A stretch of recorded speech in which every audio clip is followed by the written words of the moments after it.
Ya, di sini perkenalkan nama saya Istiam Darisyani Aziza, dan di sini saya akan menjelaskan tentang jawaban dari soal UAS, yang dimana nomor 1 A, B, E, P, mencari nilai break-even point, yaitu rumusnya biaya tetap dibagi harga per unit dikurangi biaya variabel per unit. Di sini diketahui biaya tetap senilai 2 juta dan harga per unit yaitu 1.000, dan untuk biaya variabel per unit yaitu 600. Yang dimana kita harus mengurangi dulu 1.000 dibagi 600, 1.000 dikurangi 600, hasilnya 400. Setelah itu 400 nantinya akan dibagi dengan 2 juta. Nah, hasilnya 2 juta dibagi 400 yaitu 500 unit. Break even point-nya senilai 500 unit. Dan untuk BEP rupiah, yaitu break even point dalam rupiah, yaitu rumusnya sama, biaya tetap dibagi 1, karena tadi menggunakan biaya rupiah, jadi 1 dikurangi biaya variabel per unit dibagi dengan harga per unit, yang dimana biaya variabel per unit dibagi harga per unit yaitu 600 yang tadi sudah diketahui, dibagi dengan 1.000, yaitu hasilnya 0,6, dan nantinya akan dikurangi dulu terlebih dahulu dengan nilai 1. 1 dikurangi dengan 0,6 hasilnya 0,4, sehingga di sini biaya tetap dibagi dengan hasilnya tadi 0,4 yaitu 2 juta dibagi dengan 0,4 hasilnya 5 juta. Jadi break even point dalam rupiah yaitu sebesar 5 juta rupiah. Lanjut, yang B adalah target laba. Rumus untuk target laba yaitu jumlah unit sama dengan biaya tetap ditambah laba yang ditentukan dibagi dengan kontribusi per unit. Biaya tetapnya sama, tetap 2 juta, dan tadi laba yang ditentukan yaitu BEP rupiahnya senilai 5 juta, dibagi untuk kontribusi per unitnya ini merupakan nilai biaya variabel per unit,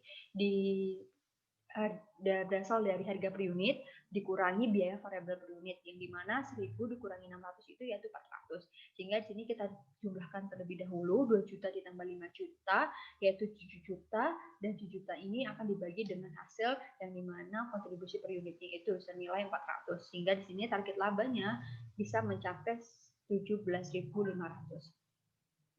Lanjut, harga jual. Harga jual di sini yaitu harga per unitnya tadi 1.000 dikalikan 25% sama dengan 1.250, dan biaya tetapnya ini dikalikan 2 juta dikalikan 20% yaitu sama dengan 2.400.000, dan biaya variabelnya yaitu 6 juta. 6 juta dikalikan dengan 30% sama dengan 7.800.000.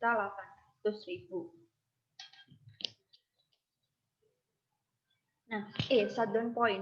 Nah, shutdown point ini di sini adalah rumusnya biaya tetap tunai dibagi rasio kontribusi yang dikalikan 100, yang dimana ini rasio kontribusinya itu merupakan 1 dikurangi, rumusnya 1 dikurangi biaya variabel per unit dibagi dengan harga per unit yang nantinya akan dikalikan 100, yang dimana kita harus mencari dulu rasio kontribusinya itu. Rasio kontribusi di sini adalah 1 dikurangi 600 dibagi 1.000 terlebih dahulu, hasilnya dengan 0,6, 1 dikurangi 0,6 yaitu 0,4, dan nantinya 2 juta dibagi dengan 0,4 dan dikalikan 100 hasilnya senilai 500 juta. Nah, ketika 500 juta ini berarti perusahaan ini akan menutup usahanya apabila hasil penjualannya ini sebesar 500 juta, karena perusahaan tidak lagi memperoleh kelebihan penerimaan kas sehingga tidak memungkinkan untuk melanjutkan kegiatan operasinya. Kita lanjut ke safety margin, yang dimana penjualan aktual, rumusnya penjualan aktual dikurangi titik impas dibagi BP dibagi penjualan aktual, yang dimana penjualan aktual ini yaitu 10.000 dikurangi 5 dibagi penjualan aktualnya itu 10.000 tadi. Nah, hasilnya 10.000 dikurangi 5 yaitu 9.955 dibagi 10.000 dan hasilnya 0,99, dan kita bulatkan menjadi 99,95%. Nah, itu tingkat kecemasan perusahaan masih aman. Untuk penjelasan nomor 1 cukup sekian, dan kita lanjut ke penjelasan nomor 2, soal nomor 2.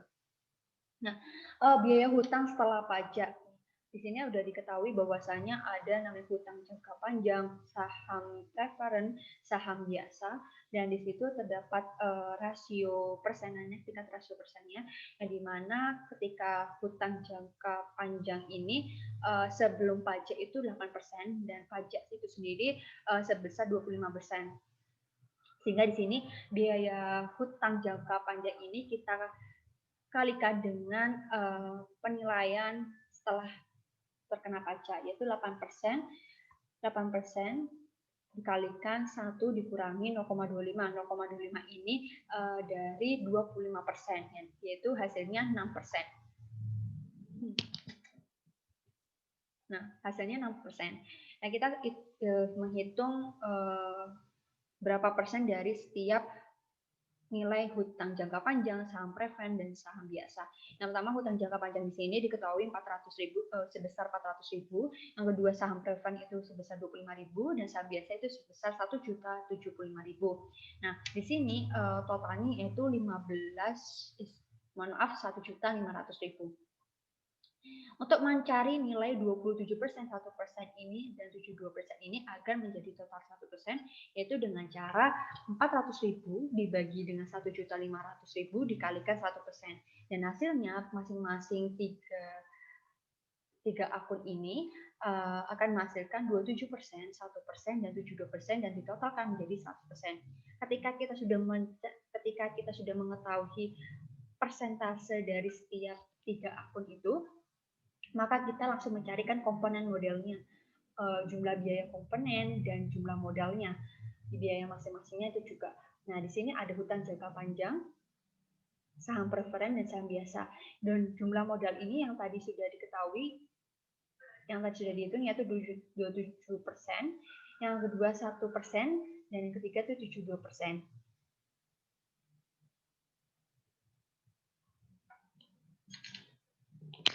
Ini ngomong nggak ya? Dan ini kurang, kabelnya kurang. Ini kurang apa? Nah, di sini 27 ditambah 27% ditambah 1% dan 72% itu sebesar 100%. Kita totalin di sini. Dan di sini biaya masing-masing. Nah, di sini biaya masing-masing hutang jangka panjang kita mengambil persentasenya yaitu 6% karena ketika sudah terkena pajak dia berubah menjadi 6%. Nah, saham preferred dan saham biasa ini normal tetap yang sesuai dengan diketahuinya itu yaitu 10% dan 12% karena mereka tidak terkena pajak.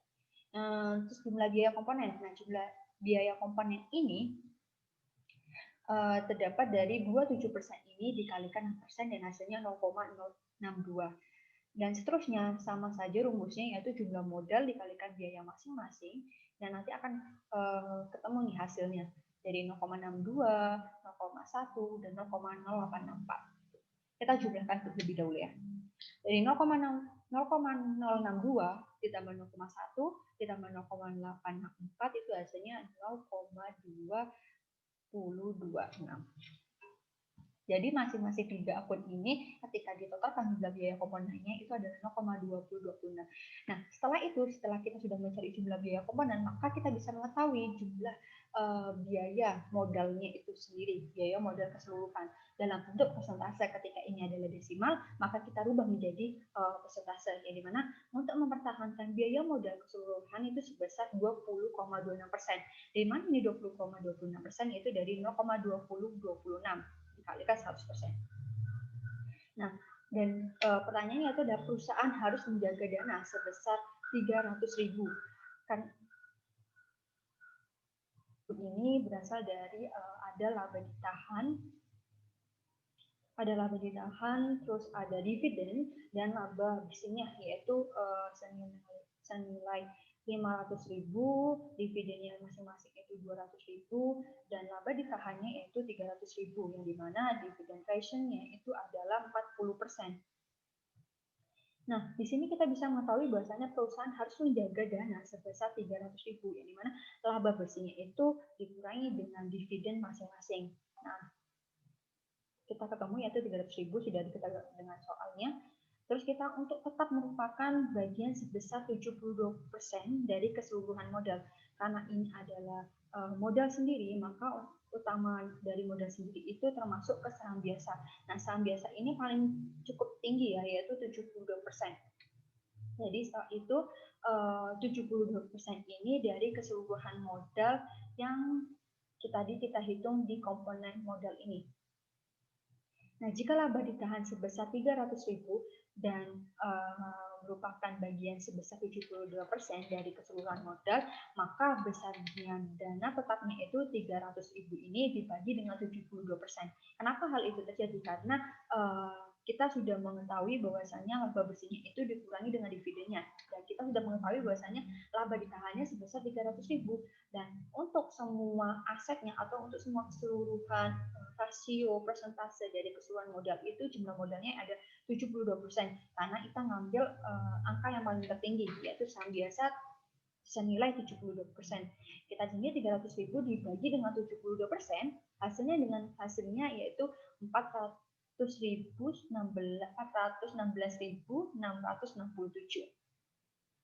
Nah, untuk mempertahankan biaya modal agar tetap dengan rasio persentase biaya modal sebesar 20,26%, itu terdiri dari kita menggunakan tetap komponen modalnya tadi, yaitu hutang jangka panjang, saham preferred, dan saham biasa. Yang dimana kita menggunakan rasio yang sudah tadi kita tentukan di awal, yaitu jumlah modalnya itu sendiri, yaitu ada 27%, ada 1%, ini ada 27%, ada 1%, ada 100%, dan juga ada 72%.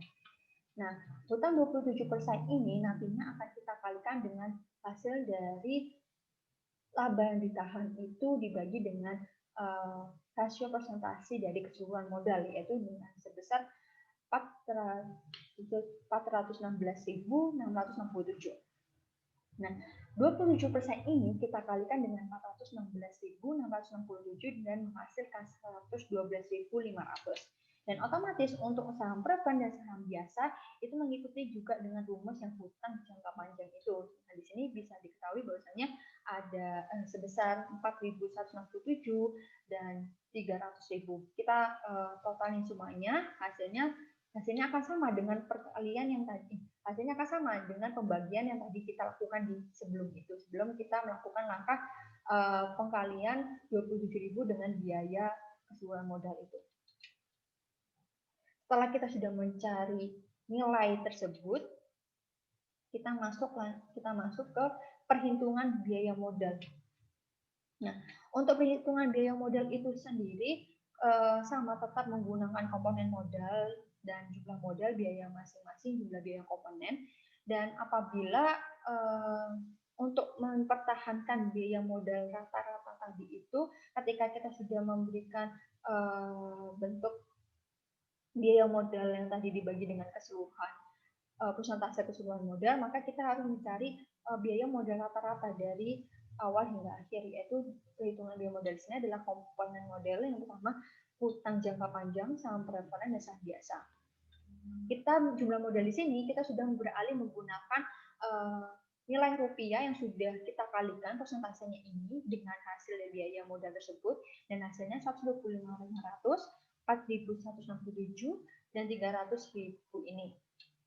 Kita total hasilnya 400.016.667.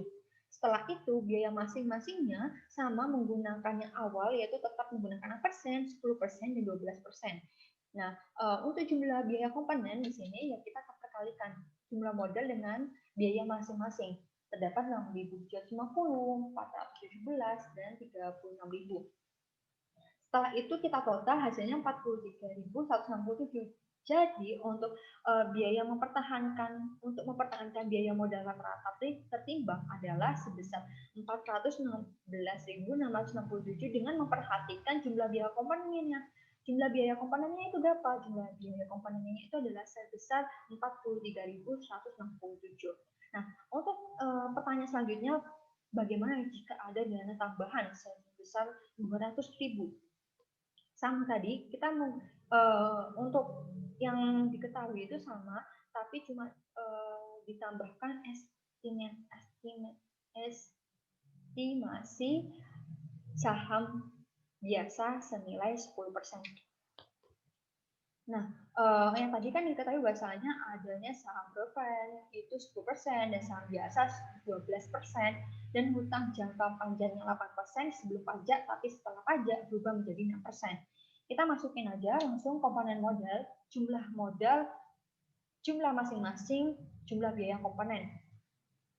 Hutang jangka panjang di sini. Hutang jangka panjang di sini adalah persentasenya 27%. Kita sama aja menggunakan yang tadi yang di awal yaitu 27% dikalikan menggunakan dana tambahan. Ketika sudah ada dana masukan, dana tambahan 200.000, maka kita langsung kalikan aja persentase ini dan menghasilkan sebesar 54.000.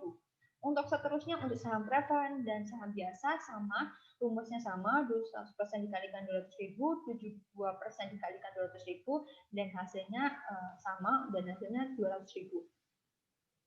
Nah, untuk jumlah masing-masingnya itu 6%, 10%, dan ini kenapa saham biasa ini menjadi 11,3%, yaitu di mana 10%-nya ini adalah tambahan dari estimasi dan saham biasa sebesar 10%, dan 10% ditambah 1% dari saham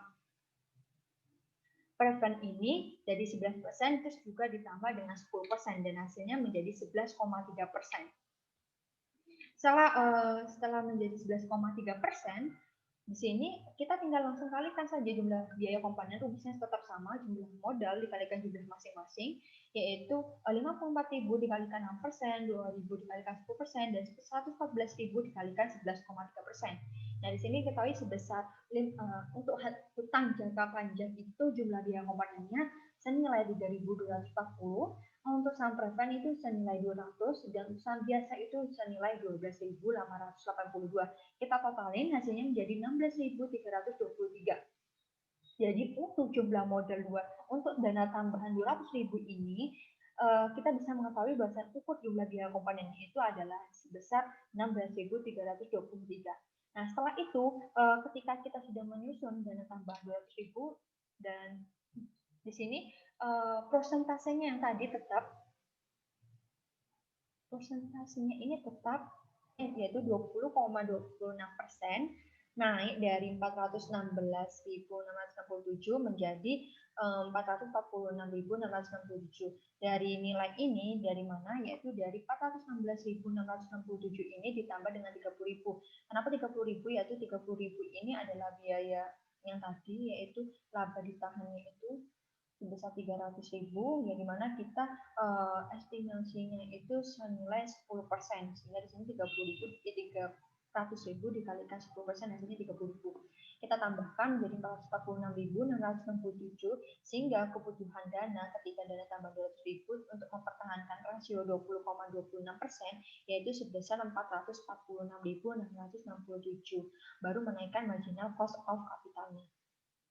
Kita next ke soal nomor 3. Ini ada biaya penyusutan sama dengan 5 juta ribu dibagi 5 sama dengan 1 juta. Di sini ada inflow per tahun 1, 2, 3. Tahun pertama, tahun kedua, tahun ketiga, tahun keempat, tahun ke-5. Di sini ada produksi atau unit. Di sini ada harga jual dan penjualan. Di sini ada produksi 70%, 50%. Di situ dikalikan dulu sama dengan dikalikan dengan 10.000 unitnya itu, sehingga di sini ada sehingga di sini diketahui sejumlah 7.000, dan untuk harga jualnya ini masing-masing ada 1.000, nya itu 1.000 untuk tahun pertama, tahun kedua itu juga 1.000, tahun ketiga 1.100, tahun keempat 1.100, dan tahun kelima ada 1.250. Nah, untuk penjualan di sini yaitu rumusnya produksi dikalikan dengan harga jual, dan di sini diketahui kita sudah mengkalikan 7.000 dikalikan 1.000, hasilnya 7 juta, 8 juta, 9 juta 900, 11 juta, dan 12 juta 500. Nah, untuk outflow-nya di sini yaitu ada VC, FC, VC, total biaya penyusutan laba sebelum pajak 25%, laba setelah pajak.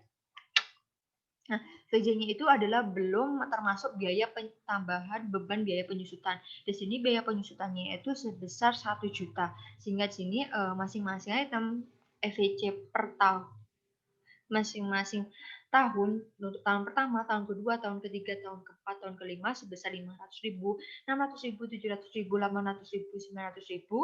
Nah, di sini ada VC-nya 4.200.000. Ini dikalikan dengan 1 juta tadi itu 4.200.000, 5.600.000, 6.300.000, 8 juta, 9 juta. Nah, untuk total biayanya ini kita jumlahkan FJ ditambah VJ hasilnya 4.700.000, dan untuk biaya penyusutan ini tadi sebesar 1 juta. Nah, di sini biaya penyusutan di sini kita tambahkan 5.700.000-nya ini sebesar ini 1.300.000, 7.700.000 ini laba sebelum pajaknya sebesar 1.300.000, 800.000, 1.900.000, 1.200.000, 1.600.000. Setelah itu kita kalikan 25% itu pajaknya itu sendiri, dan nantinya setelah kita kalikan masing-masing per tahun laba sebelum pajak itu dengan pajak 25%, hasilnya laba setelah pajak itu 900.000, 75.000, 600.000, 1.425.000 untuk tahun ketiga, 900.000 untuk tahun keempat, tahun kelima 1.200.000. Nah, setelah itu kita langsung masuk ke cash flow. Cash flow di sini yaitu tadi laba yang sudah setelah pajaknya itu kita masukkan ke sini. Nah, setelah itu biaya penyusutannya tetap yaitu sebesar 1 juta, dan kita totalkan laba dengan penyusutannya itu senilai 1.975.000. Masing-masing kita jumlahkan, sehingga di sini untuk tahun pertama senilai 1.975.000, untuk tahun kedua 1.600.000, untuk tahun ketiga sejumlah 2.425.000, dan untuk tahun keempat, tahun kelima sebesar 1.900.000 dan 2.200.000. Nah, selanjutnya untuk perhitungan di sini yang tadi kita ambil nilai. Setelah ini kita jumlah perhitungan di sini untuk menentukan payback period.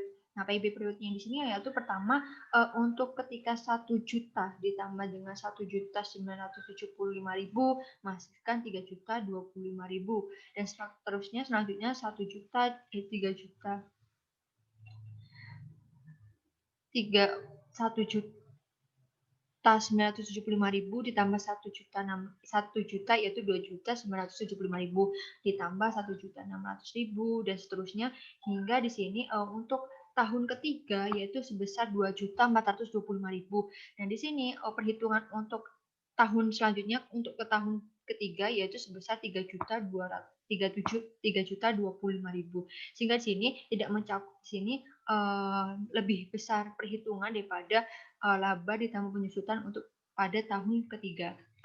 Maka dari itu di sini kita kurangi 3.025.000 dikurangi 2.425.000, 2.425.000 dikurangi 1 juta, hasilnya 1.425.000. Di sini 1.425.000 dibagi dengan 2.425.000 dikalikan 12 bulan sama dengan 7,1, atau di sini kita masukkan 7 bulan 1 hari.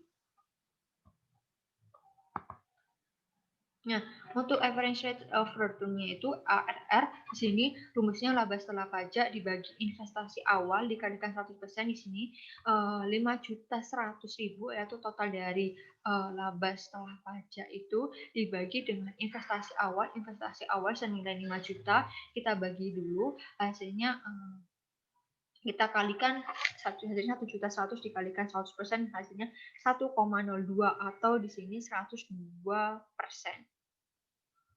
Maksudnya NPV.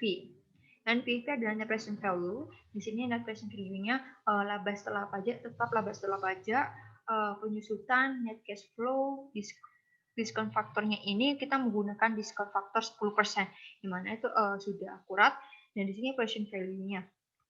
Nah, untuk net cash value-nya ini tadi kita sudah masuk ke dalam cash flow-nya tadi yang sudah kita cari, dan sini kita tinggal masukin saja. Habis itu kita kalikan dengan masing-masing diskon faktor per tahun, yaitu untuk tahun pertama senilai 0,909, untuk tahun kedua senilai 0,826, untuk tahun ketiga 0,751, untuk tahun keempat 0,683, dan untuk tahun kelima yaitu 0,620. Dan di sini diskon faktornya itu emang sudah akurat, yaitu masing-masing untuk per tahun itu menurun sehingga 10% seperti itu. Nah, kita kalikan saja 1,975.000 dikalikan 0,909 kita kalikan hasilnya itu merupakan present value-nya yaitu senilai 1.795.275, 1.321.600, 1.821.175 untuk tahun ketiga dan tahun keempat dan tahun kelima yaitu 1.297.700 dan 1.364.600.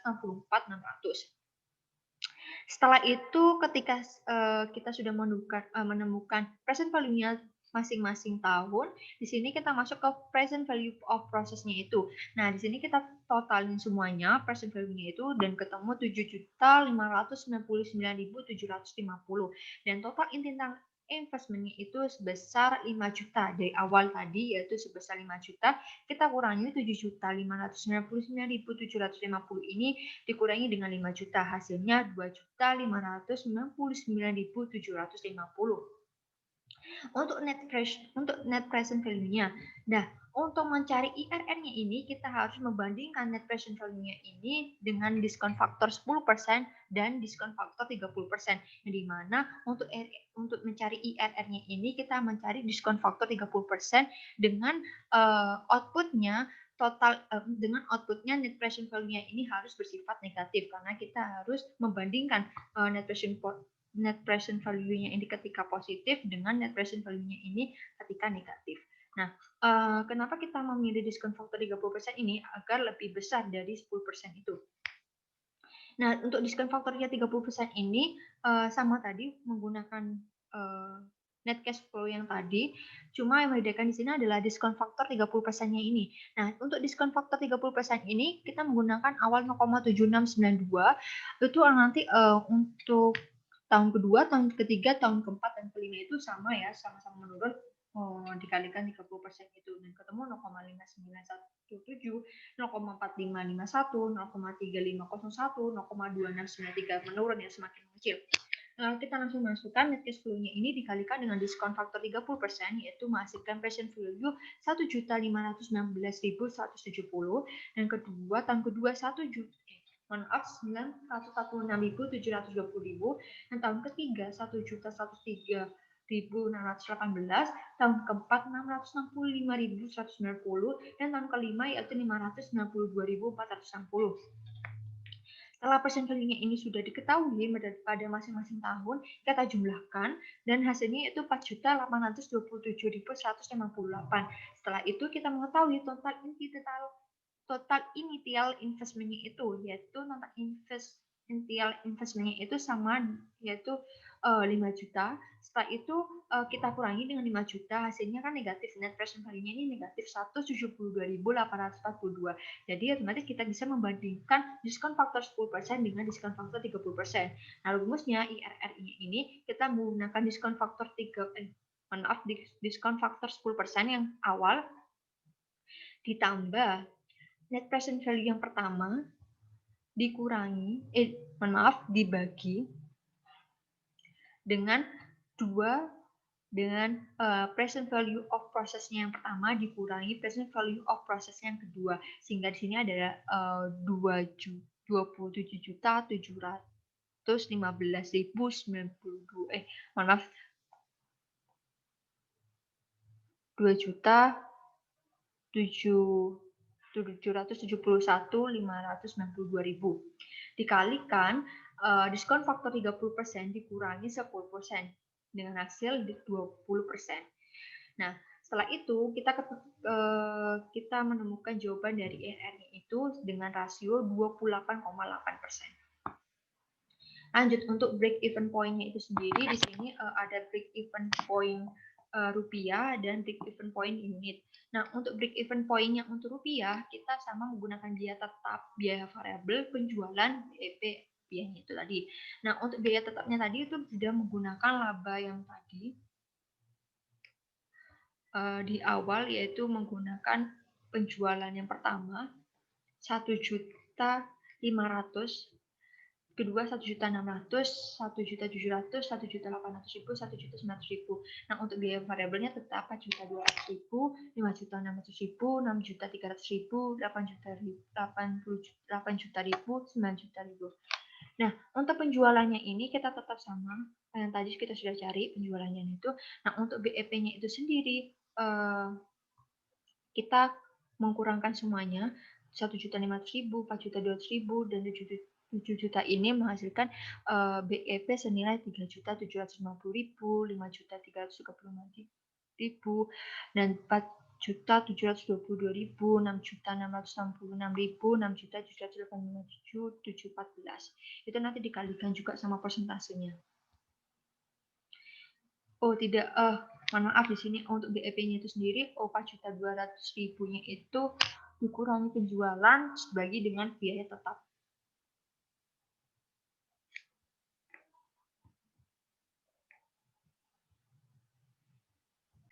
Ya, untuk rumus BEP itu sendiri adalah penjualan dikalikan biaya variabel dikurangi biaya tetap, sehingga di sini bisa menemukan 3.750.000, 5.353.000, 4.722.000, dan seterusnya. Untuk BEP per unit yaitu sama menggunakan biaya tetap, biaya variabel, dan harga per unitnya itu sendiri. Harga per unitnya itu dikurangi dengan biaya variabelnya. Biaya variabelnya itu terus dibagi dengan 1.500.000.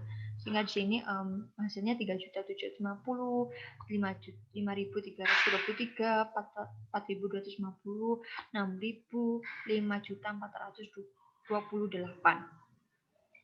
Nah, untuk margin of safety-nya di sini kita sudah menemukan penjualannya tadi, penjualan BEP rupiah, kita bagi saja langsung masuk ke MOS-nya itu. Nah, hasilnya 3.250.000, 2.666.667. Ini dikurangi ya, 7 juta dikurangi 375.000, dan itu seterusnya 4.333.344, 5.714.286. ini nanti akan dikalikan masing-masing akan dikalikan 1%, tapi untuk MOS ini kita dalam bentuk rupiah saja. Terima kasih, sekian dari saya, Islam Dasyana Aziza, 1908 1020 1025.